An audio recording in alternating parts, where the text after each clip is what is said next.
अस्सलाम वालेकुम नाज़रीन, आज हम बात करेंगे आर्थराइटिस यानी कि आपके जोड़ों में दर्द का रहना, उनमें सोजिश हो जाना।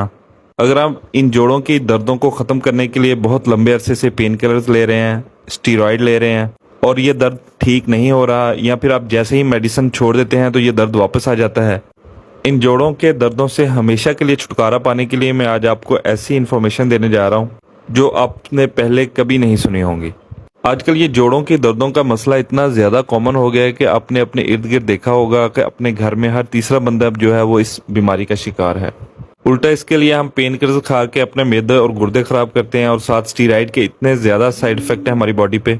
जोड़ों में दर्दों की दो तीन जो बहुत आम वजह हैं उनमें से एक है रोमाटाइड आर्थराइटिस, जो कि यंग एज में अक्सर हो जाता है। दूसरा है ऑस्टियो आर्थराइटिस, जो कि बहुत ज़्यादा सीवियर होता है लेकिन थोड़ा ओल्ड एज में होता है, ज़्यादा उम्र में 50 साल के बाद होता है कॉमनली। इसके अलावा गाउट यानी इस बहुत ज़्यादा यूरिक एसिड के बढ़ने की वजह से यूरिक एसिड के क्रिस्टल जो हैं वो आपके जोड़ों में बनने लग जाते हैं, जिसकी वजह से वहाँ पर पेन शुरू हो जाता है। अब आर्थराइटिस में क्या होता है कि आपके जोड़ जो हैं वो बहुत ज़्यादा स्टिफ हो जाते हैं, आपको इवन मूवमेंट करना मुश्किल हो जाता है, बहुत ज़्यादा पेन रहता है और इंसान की जो कंडीशन है वो बहुत मिजरेबल होती है। आज मैं आपको इस जोड़ों की इन्फ्लेमेशन को कुदरती तौर पर मुकम्मल तौर पर ख़त्म करने के लिए कुछ चीज़ें बताने जा रहा हूँ, जिनकी मदद से आप मुकम्मल तौर पर अपने सिम्टम को रिवर्स कर सकते हैं और एक आसान ज़िंदगी जी सकते हैं। देखिए, जोड़ों में इन्फ्लेमेशन या आर्थराइटिस की दो तीन बहुत अहम काजेज़ में से एक तो ये है कि आपकी बॉडी का एनवायरनमेंट एसिडिक हो जाए, क्योंकि एसिडिक एनवायरनमेंट में ये जो जॉइंट की इन्फ्लेमेशन है ये बहुत वर्स हो जाती है। लिहाजा ऐसी चीज़ें जो हमारी बॉडी का एनवायरनमेंट एसिडिक करती हैं वो इस दर्द को बढ़ा देंगी।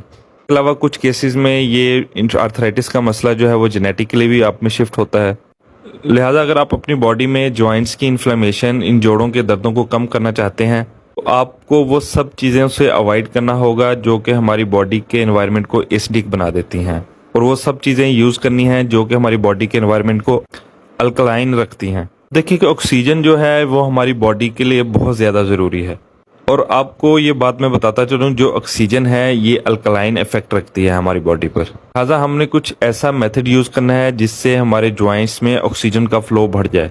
और हमारे जॉइंट्स में ऑक्सीजन के फ्लो बढ़ाने के लिए सबसे बेहतर तरीका है एक्सरसाइज। जब एक नॉर्मल शख्स रेस्ट की हालत में सांस लेता है तो वो 500 ml जो ऑक्सीजन है वो अपने अंदर लेके जाता है और बाहर निकालता है, लेकिन यही ऑक्सीजन की मिकदार 3600 ml तक बढ़ जाती है जब हम एक्सरसाइज के दौरान सांस ले रहे होते हैं। अब एक्सरसाइज से क्या होता है कि हमारा ब्लड फ्लो बढ़ जाता है हमारे जॉइंट्स तक, इसलिए एक्सरसाइज एक बेस्ट तरीका है अपने जॉइंट्स तक ऑक्सीजन को ज़्यादा पहुंचाने का। जब हम एक्सरसाइज करेंगे तो ज़्यादा ब्लड फ्लो जाएगा हमारे जॉइंट्स तक, इसकी वजह से ज़्यादा ऑक्सीजन वहां तक जाएगी, ज़्यादा पानी वहां तक जाएगा, और पानी भी अल्कलाइन इफेक्ट रखता है हमारे जॉइंट्स में। इसके अलावा ज़्यादा न्यूट्रिएंट्स, ज़्यादा खुराक मिलेगी हमारे जॉइंट्स को। इसके अलावा ब्लड का ज़्यादा फ्लो जो वेस्ट मटेरियल बन रहा होता है हमारे जॉइंट्स में उसको रिमूव करवाता है, क्योंकि ये वेस्ट मटेरियल जो है ये एसिडिक इफेक्ट रखता है हमारी बॉडी में। लिहाजा हमारे जॉइंट्स को अल्कलाइन एनवायरनमेंट प्रोवाइड करने के लिए एक्सरसाइज एक बेहतरीन चीज़ है।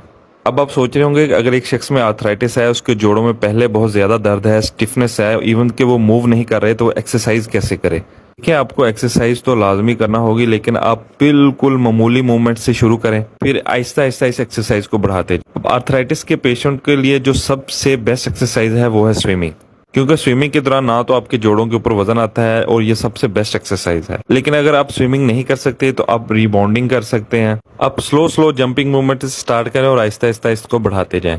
कोशिश करें कि नीचे अपना एक्सरसाइज मैट या कुछ सॉफ्ट चीज को लाजमी बिछाएं। रिबाउंडिंग का एक बहुत अहम फायदा ये है, एक तो ये आपके जॉइंट्स में ब्लड फ्लो को बढ़ाएगी और इसके साथ साथ ये आपके लिम्फेटिक फ्लो को भी बढ़ा देती है। नेक्स्ट मैं आपको कुछ ऐसे फूड बताने जा रहा हूँ जो कि हमारी बॉडी पे इंक्लाइन इफेक्ट रखते हैं, जो आपने यूज करने हैं, और कुछ ऐसे फूड बताने जा रहा हूँ जिनको आपने अवॉइड करना है क्योंकि वो हमारी बॉडी में एसिडिक एनवायरनमेंट क्रिएट करते हैं।